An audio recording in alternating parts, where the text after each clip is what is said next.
E aí, pessoal, nossa segunda aula aqui na Soul 3.0, muito entusiasmado com o novo cenário, novo ambiente. Isso nos deixa mais criativo para inovar, trazer aulas mais técnicas e aprofundadas para vocês, tá? Hoje a gente vai falar sobre pressão de injeção. Pressão de injeção é um parâmetro extremamente importante na simulação. É o que determina se a máquina tem capacidade ou não de injetar o componente e para a gente estabelecer algumas margens de segurança. Tá?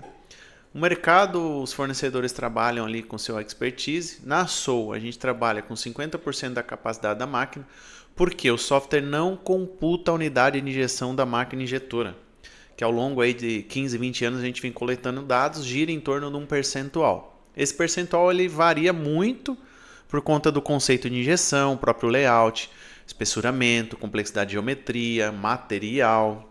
Alguns materiais fluem melhor na cavidade, outros não. Então tem algumas variáveis ali, mas a pressão de injeção na cavidade do flow não é a pressão de injeção final na máquina, tá? Tem uma divergência aí que deve ser contabilizada. Por margem de segurança, a gente trabalha ali até 100 factível. 80-90 aceitável, 90-100 factível, tá? Acima de 100 não recomendado. Aí precisa avaliar case a case, precisa de experiência, coleta de dados, aí entra bastante variável, tá? Estou te explicando a importância da pressão de injeção, né? O que você tem que buscar ali na hora de validar seu projeto, para que você entenda um pouco mais o que é a pressão de injeção na cavidade, para depois a gente ir para a parte técnica ali, ok? Então uma máquina convencional ela tem aí em torno de 200 bar de pressão hidráulica ou 2000 bar de pressão específica. Então a gente trabalha com 50% da capacidade da máquina. Caso tenha algum acréscimo na prática do que foi encontrado na simulação, tem uma janela confortável de processo. Ok? Anotou isso aí? Beleza. Então vamos para a aula.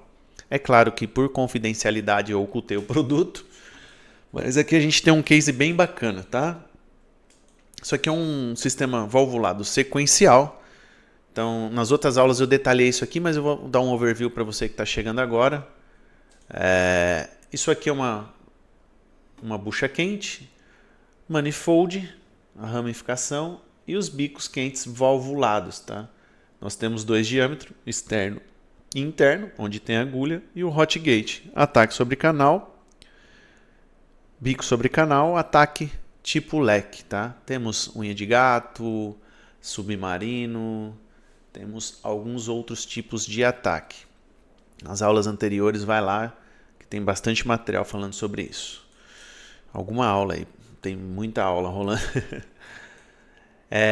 Aqui então é um valvulado sequencial, tá? Partindo do centro aqui é a melhor opção para o produto, a gente avaliou isso. Normalmente você tem algumas opções de fazer varredura ou abrir do centro e abrir os demais por passagem.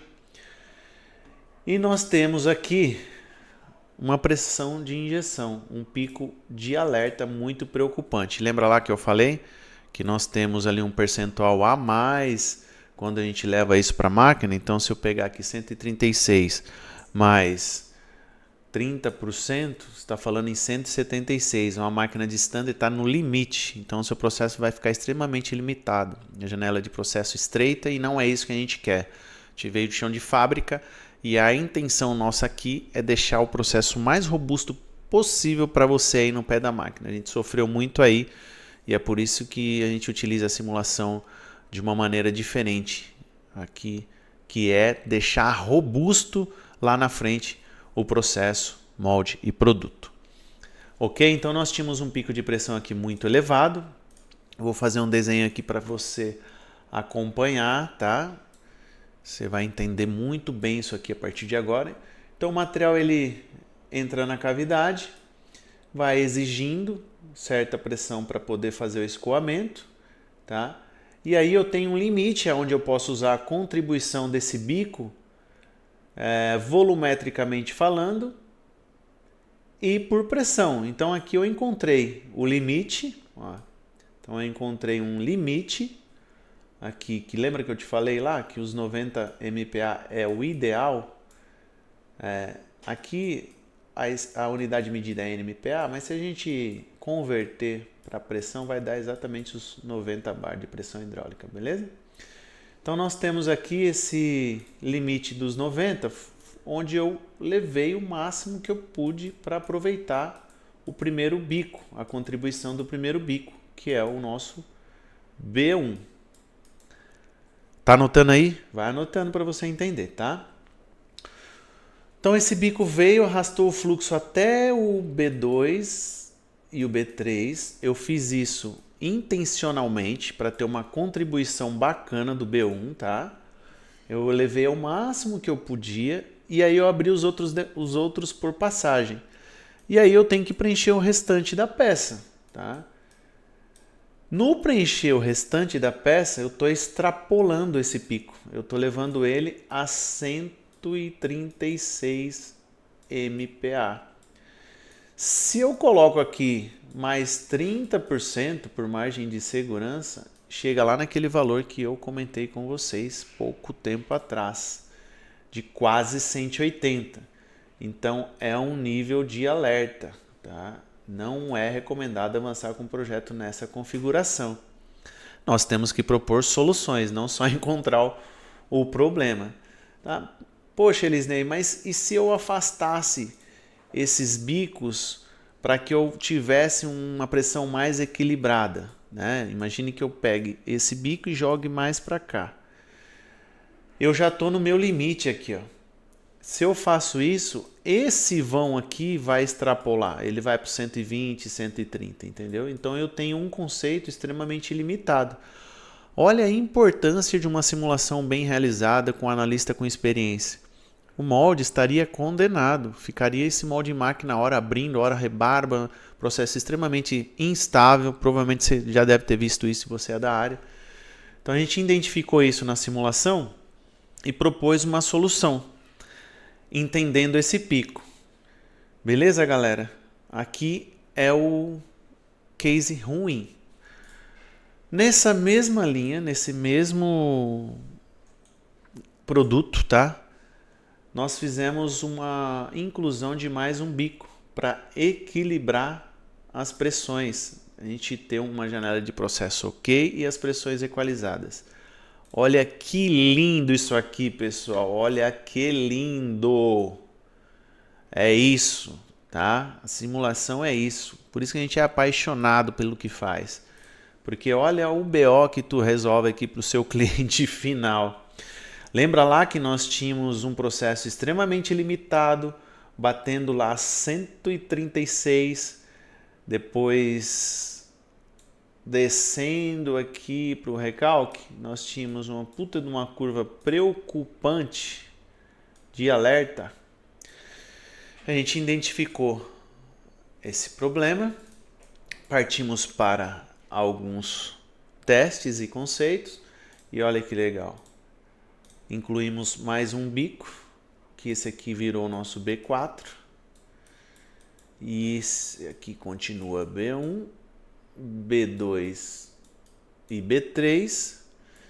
E aí eu fiz a distribuição desses bicos de maneira a qual eu atinja um pico de pressão ok, bacana, lá para validar o projeto, para ficar num patamar bem aceitável, bem tranquilo.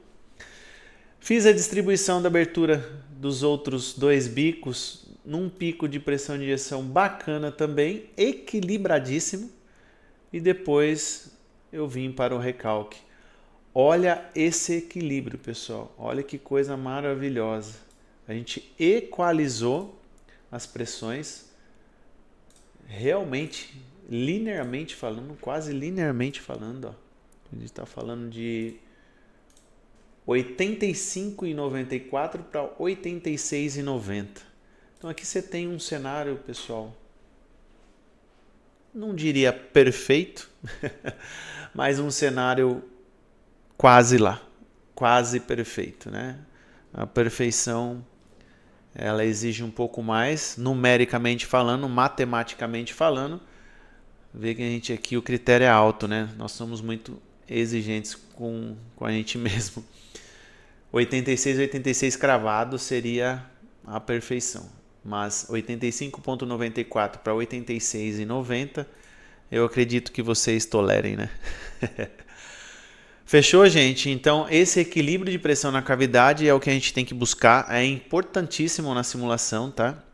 E aí existem alguns recursos, alguns critérios que você pode utilizar para poder buscar essa janela de processo estável desta maneira, tá? Aqui foi um case de sucesso resolvido para o cliente, que ficou muito feliz, é óbvio, porque ele vai ter um produto, um processo e um molde ok já nos primeiros tryouts.